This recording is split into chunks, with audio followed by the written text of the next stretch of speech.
Hello friends, आप सबका मेरे चैनल पे बहुत सारा वेलकम है। इस वीडियो में हम बात करने वाले हैं मेरे बुक लिस्ट के बारे में जो मैं बीपीएससी के लिए फॉलो करती हूँ। और साथ ही हम ये भी बात करेंगे कि बीपीएससी के लिए एक आइडियल बुक लिस्ट क्या होनी चाहिए। बहुत सारे बच्चों को ये डाउट हो रहा है कि वो कौन सी किताब पढ़ें, कौन सी छोड़ें। एंड एनसीईआरटी में भी ये डाउट हो रहा है कि कौन सी एनसीईआरटी पढ़नी चाहिए, कौन सी नहीं पढ़नी चाहिए, एंड ओल्ड पढ़नी चाहिए कि न्यू पढ़नी चाहिए। तो इन सब चीज़ों के बारे में इस वीडियो में हम बात करेंगे। बेसिकली 3 पार्ट में ये वीडियो होने वाला है। फर्स्ट पार्ट में हम ये देखेंगे कि कौन कौन सी एनसीईआरटी आपको पढ़नी चाहिए, एंड कुछ एनसीईआरटी ऐसे भी हैं जिनके कुछ चैप्टर इंपॉर्टेंट है एग्ज़ाम के लिए, पूरी बुक इंपॉर्टेंट नहीं है। तो मैं आपको वो भी बता दूंगी कि आपको किस बुक से कौन कौन से चैप्टर पढ़ना इम्पॉर्टेंट है। और सेकंड पार्ट में हम ये देखेंगे कि बीपीएससी के लिए आइडियल बुक लिस्ट क्या होती है, क्या होनी चाहिए। ठीक, उसमें मैं आपको एक एक सब्जेक्ट के 2-3 बुक बता दूंगी जिससे आपको हेल्प मिलेगी। अगर आप किसी भी बुक को पढ़ना चाहें तो आप उसमें से बुक एक सिलेक्ट करके पढ़ सकते हो। एंड थर्ड पार्ट में हम ये देखेंगे कि मेरी बुक लिस्ट क्या है फॉर बीपीएससी। मैं जो बुक एंड नोट्स को फॉलो कर रही हूँ उसके बारे में हम बात करेंगे। तो बेसिकली ये वीडियो 3 पार्ट में होती है। तो चलिए स्टार्ट करते हैं। तो अभी हम बात करेंगे एनसीईआरटी के बारे में। एनसीईआरटी बहुत इम्पॉर्टेंट बुक है। जो लोग बिगनर्स हैं, जो अभी अभी तैयारी में आए हैं, जिनको कुछ पता नहीं है कि वो क्या पढ़ेंगे, उनको कुछ भी पता नहीं है बैकग्राउंड के बारे में, तो वो एनसीईआरटी पढ़ के वो समझ सकते हैं कि एक्चुअली में उनको पढ़ना क्या है। तो एनसीईआरटी बिगनर्स के लिए बहुत ज़्यादा इंपॉर्टेंट है। जैसा कि आप यहाँ पे देख रहे हैं, लिखा हुआ है कि NCERTs are overwhelming when you are reading them for first time, and when you read them the second time they are simply amazing, and the third reading makes you realize how enlightening and insightful they can be। मतलब कि NCERT को आप अगर पहली बार पढ़ोगे तो आपको कुछ खास समझ नहीं आएगा, बट सेकेंड बार पढ़ोगे तो आपको थोड़ा अच्छा लगेगा, एंड थर्ड बार में आप एनसीईआरटी को एंजॉय कर पाओगे। एक्चुअली में आप समझ पाओगे कि एनसीईआरटी आपको क्या समझाना चाहता है। और कोई बुक जो है एनसीईआरटी की, वो तो इतनी ज़्यादा इम्पॉर्टेंट है फॉर बीपीएससी कह लो या फिर यूपीएससी कह लो, वो मतलब बस बहुत अच्छी बुक है एनसीईआरटी की, जो कि आपको एडवांस बुक अगर आप नहीं भी पढ़ते हो तो एनसीईआरटी से काम चल जाएगा, ऐसी वो बुक है। तो हम उन्हीं सब बुक्स के बारे में बात करेंगे इस वीडियो में। एंड ये भी बहुत ज़्यादा इम्पॉर्टेंट हो जाता है कि किसी भी चीज़ बहुत सारे ये बिल्कुल इम्पॉर्टेंट नहीं है कि आप कितने सारे रिसोर्स फॉलो कर रहे हो, बिल्कुल इम्पॉर्टेंट नहीं है। ये इम्पॉर्टेंट है कि आप एक रिसोर्स को कितनी बार पढ़ रहे हो, तो वो ज़्यादा आपको बेनिफिट देगा। चलिए देखते हैं कि कौन कौन सी एनसीईआरटी इम्पॉर्टेंट है, एंड जो बिगनर्स है वो कौन कौन सी एनसीईआरटी उनको पढ़नी चाहिए। तो हम सबसे पहले बात कर रहे हैं हिस्ट्री के लिए। तो हिस्ट्री में सबसे बड़ा ये डाउट आता है कि ओल्ड पढ़े या न्यू पढ़े। तो हिस्ट्री के लिए जो है वो 11th 12th की जो हिस्ट्री है वो ओल्ड अच्छी होती है। तो देखिए 11th की जो फर्स्ट हिस्ट्री है 11th क्लास की, ancient India and medieval India old, प्राचीन भारत और मध्यकालीन भारत। तो ये जो बुक आप देख रहे हैं मैं आपको दिखाती हूँ। ये देखिए प्राचीन भारत की बुक है जो कि 11th क्लास की एनसीईआरटी है, एंड ये बुक बहुत अच्छी है फॉर बीपीएससी के लिए, ये बुक बहुत अच्छी है। दूसरा हम देखेंगे 12th क्लास की मॉडर्न इंडिया की जो बुक है, ये भी आपको ओल्ड पढ़नी है। आप चाहें तो न्यू भी पढ़ सकते हो, बट यहाँ पे लिखा हुआ है ना, the old is gold for history and new is the best for other. तो ओल्ड इज़ गोल्ड है आपको हिस्ट्री में, नो डाउट सब लोग ओल्ड ही पढ़ते हैं, आप भी ओल्ड ही पढ़ लो। एंड सेकेंड जो बुक है उसमें ये है बिपिन चंद्रा की है, मॉडर्न इंडिया ओल्ड बुक, आधुनिक भारत के लिए 12th क्लास की बिपिन चंद्रा की हिस्ट्री ऑफ मॉडर्न इंडिया, ये आपको पढ़नी है। एंड ये दोनों आपको प्री मेंस दोनों में काम आएगा। और इसीलिए मैंने यहाँ पे ये डाला है क्योंकि बुक के कवर से क्लैरिटी हो जाती है कि एक्चुअली में कौन सी बुक पढ़नी है, नहीं तो डाउट बना रहता है। तो इसलिए मैंने इन दोनों का वो कवर डाल दिया ताकि आप देख सको कि कौन सी पढ़नी है। हिंदी वाली भी सेम आती है, बस नाम हिंदी में लिखा हुआ रहता है। और अब अगर नेक्स्ट चले, अब यही दोनों आपको ओल्ड पढ़नी है, बाकी आप न्यू ही पढ़ोगे, न्यू पढ़ सकते हो। ठीक, अभी थर्ड जो बुक है वो 12th की है, थीम्स इन इंडियन हिस्ट्री 1 2 3। तो इसमें भारतीय इतिहास के कुछ विषय हैं। अगर आप बिगनर्स हो तो आप ये सारी बुक पढ़ो, आप आपकी जो अंडरस्टैंडिंग है वो डेवलप होगी एग्ज़ाम के थ्रू कि एक्चुअली में आपको क्या पढ़ना है, आपको बैकग्राउंड पता चलेगा। ठीक, ये सब आपकी जो अंडरस्टैंडिंग है वो बहुत अच्छे से डेवलप होगी आपकी, एंड आपका जो बेस है वो मजबूत होगा। और ये मैंने बता दी। फिर है 11th क्लास की है an introduction to Indian art. ये बुक आपको आर्ट एंड कल्चर में हेल्प करेगी।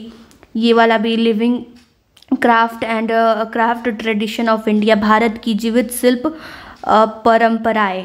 और इसमें देखिए पूरी बुक आपको पढ़ने की ज़रूरत नहीं है। इस वाले में आप जो चैप्टर है वो 9th और चैप्टर 10th ये दोनों पढ़ लीजिए, आपका काम हो जाएगा। तो आप ऐसा लोड मत लीजिए कि इतनी सारी एनसीईआरटी की बुक है तो हमें सब पढ़नी है, ऐसा बिल्कुल नहीं है।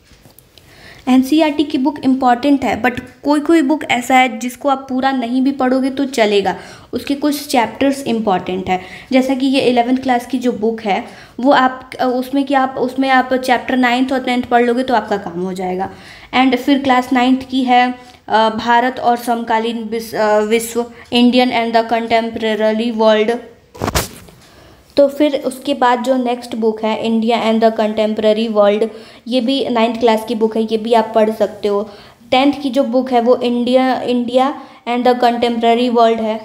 9th की वो है, ये 10th की है। फिर 11th की है थीम्स इन वर्ल्ड हिस्ट्री। तो बेसिकली जो बीपीएससी में वर्ल्ड हिस्ट्री का सिलेबस नहीं है तो आप ये नहीं भी चाहो तो पढ़ सकते हो। तो हिस्ट्री के लिए आपको 6 से स्टार्ट करने की ज़रूरत नहीं है कि आप 6 पढ़ो फिर 7 फिर 8 9, ऐसा नहीं। आप 11th क्लास की अगर ये सारी बुक्स आप पढ़ लेते हो तो आपको हिस्ट्री में कहीं कोई दिक्कत नहीं होने वाला है। और ख़ासकर ये जो दोनों ओल्ड बुक हैं ये दोनों तो एकदम रामबाण है बीपीएससी के लिए। तो आपको हिस्ट्री में इससे ज़्यादा कुछ एनसीईआरटी में पढ़ने की ज़रूरत नहीं है। आपको 6 to 12 मतलब 6 से स्टार्ट करने की ज़रूरत नहीं है हिस्ट्री के लिए। ठीक, मैंने जितना आपको बुक बताया। एंड एक चीज़ और मैं आपको बता देती हूँ कि इसकी जो PDF है वो मैं अपने टेलीग्राम पे डाल दूँगी ताकि आप लोग वहाँ से इसको डाउनलोड कर लीजिएगा। एंड आपके पास एक लिस्ट रहेगा बुक का कि आपको क्या पढ़ना है एनसीईआरटी के लिए। तो मैंने जो हिस्ट्री के लिए बताया 11th 12th की जो बुक है, और देखिए 9th 10th 11th 12th की बुक है। 9th में भी आपको बस ये जो 11th वाली है इसमें आपको बस 2 चैप्टर पढ़ने हैं, 9th और 10th। तो हिस्ट्री के लिए ये हो गया। एंड ये ओल्ड वाली जो दोनों बुक है ये बहुत ज़्यादा इंपॉर्टेंट है, ये वाली एंड ये वाली। अब देखते हैं ज्योग्राफी के बारे में। तो देखिए ज्योग्राफी में हमें पढ़नी है 6th क्लास की द अर्थ, और फिर 7th क्लास की आप पढ़ सकते हो द एनवायरनमेंट, 8 की आप पढ़ सकते हो, 9th की पढ़ सकते हो समकालीन भारत, इसमें कंटेम्प्रेरी वर्ल्ड। फिर 11th की ये वाली बुक बहुत ज़्यादा इम्पॉर्टेंट है। एंड ये वाली बुक आपको बीपीएससी ही नहीं यूपीएससी में भी बहुत ज़्यादा हेल्प करेगी। ये बुक बहुत इंपॉर्टेंट है, ये वाली 11th वाली फंडामेंटल ऑफ फिजिकल ज्योग्राफी।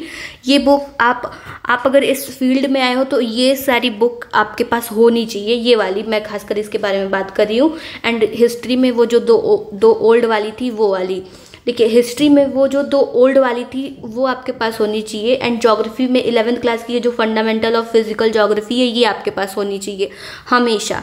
ये आपको हमेशा हेल्प करेगी, चाहे आप अपने से भी पढ़ रहे हो तो ये बुक बहुत इंपॉर्टेंट है। इन सब के कंपैरिजन में देखा जाए तो इन सबको आप पढ़ लीजिए। फिर 11th क्लास की जो इंडियन फिजिकल एनवायरनमेंट आप इसको पढ़ सकते हैं। 12th क्लास की जो फंडामेंटल ऑफ ह्यूमन ज्योग्राफी है उसको भी आप पढ़ सकते हो। फिर 12th क्लास की जो है इंडियन पीपल एंड इकोनॉमी, ये भी आप पढ़ सकते हो। अब देखते हैं इन्वायरमेंट के बारे में। इन्वायरमेंट में आपको कौन कौन सी एनसीईआरटी की बुक पढ़नी चाहिए, तो इसमें भी आपको 6 to 12 पढ़ने की ज़रूरत नहीं है। आपको पता है बहुत ही सिलेक्टिव स्टडी करने की ज़रूरत नहीं है। ऐसा नहीं है कि आपने सुन लिया कि 6 to 12 पढ़नी है तो सारे सब्जेक्ट की पढ़ते जा रहे हो, ऐसा बिल्कुल आपको नहीं करना है। तो आपको सबसे पहली बुक पढ़नी है वो 7th क्लास की पढ़नी है। एंड उसमें चैप्टर 7 पढ़ना है जो कि है weather climate and adaptation of animals, ये पढ़नी है।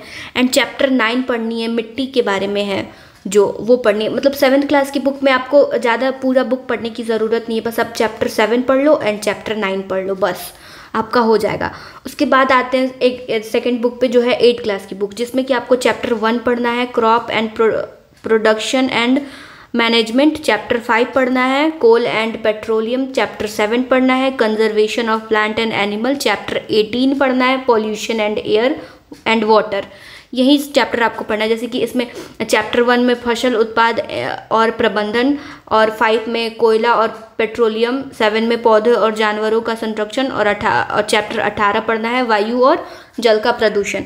यानी कि 8th क्लास की बुक में बस आपको यही सब चैप्टर पढ़ने हैं, जो कि सिलेक्टिव है बहुत। चैप्टर 1, 5, 7 एंड चैप्टर 18, बस इतना से आपका काम हो जाएगा।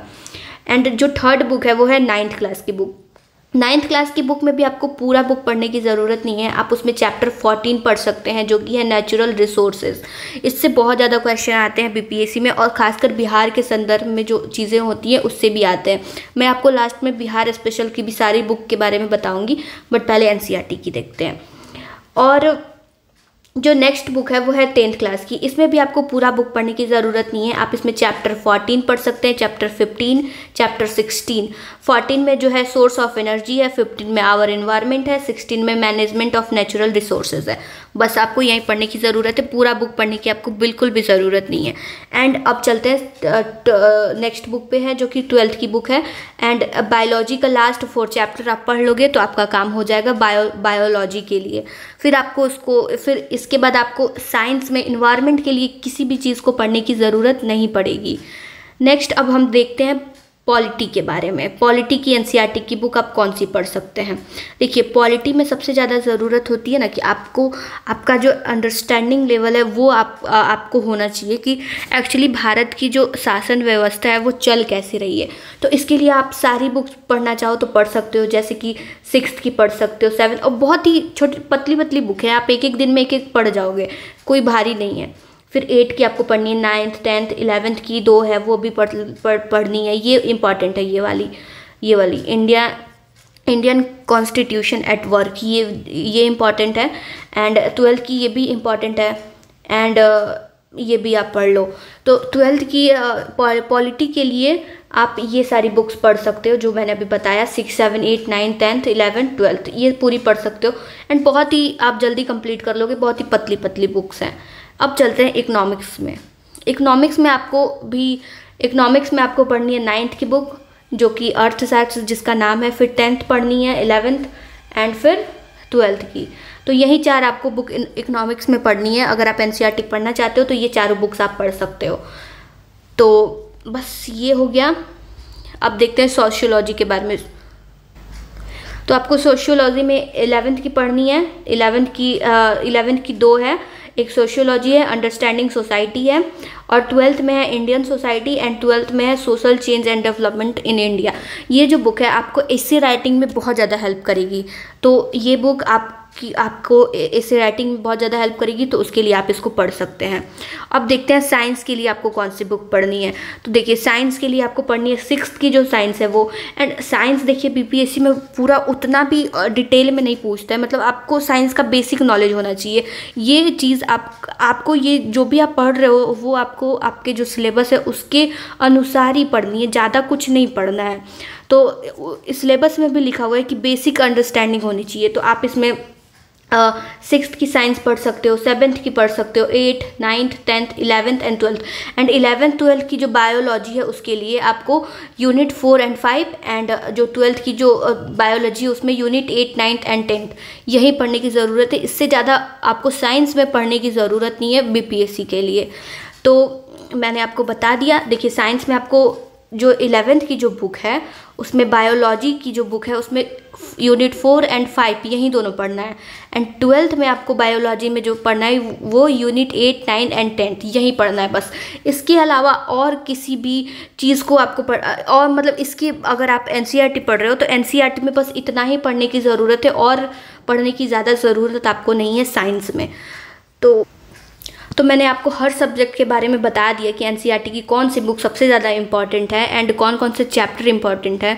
तो आई होप कि आपको वीडियो अच्छी लगी होगी। तो आप मेरे चैनल को लाइक, शेयर एंड सब्सक्राइब ज़रूर कीजिएगा।